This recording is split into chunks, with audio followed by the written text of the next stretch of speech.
Alright, what's up guys? Welcome to question 11. We have a spaceship that is moving in a straight line with velocity going to the right. The spaceship, however, has an acceleration that is directed opposite to the direction of the velocity, which is going left or negative. Which of the following statements about the change in the kinetic energy of the spaceship is correct? We know this to be A. The kinetic energy must be decreasing. Now, why is this? Well, the spaceship has an acceleration that's directed opposite to the direction of the velocity, right? Left, which is negative. The kinetic energy is directly proportional to the square of speed. Since we know that the speed is decreasing due to acceleration, we know that the work is decreasing as well. Work being equivalent to kinetic energy, where we know that the work is decreasing shows the kinetic energy is decreasing too. Here we have a free body diagram and a photo. Acceleration going left or negative and the v going the other way, given and defined. Now we also know about the work kinetic theorem, or work net equals the total of kinetic energy.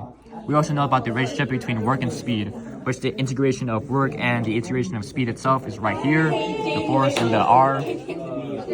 We could then integrate such, giving this abomination, which basically here we have the mass of, acceleration x and acceleration y.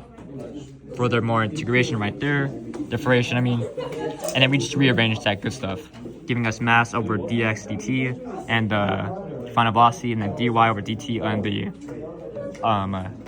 velocity of the y, here furthermore, and then time to differentiate one again. We have the differentiation of work and the differentiation of the speed right here, again showing us the relationship between the speed and the work.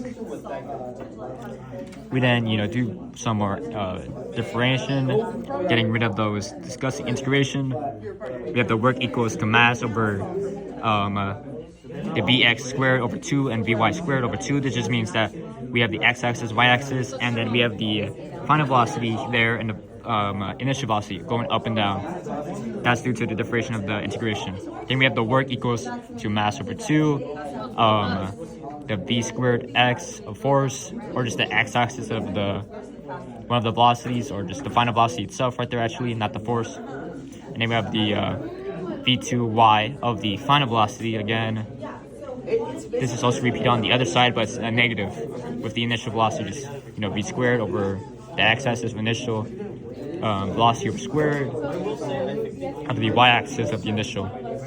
And we know the equation for speed being the total velocity over square root of the final and initial velocities of the y and x, thus giving us work equals the final velocity of the mass times final velocity squared over 2, and initial velocity squared times the mass over 2, thus giving us the equation kinetic energy equals to mass times velocity squared over 2.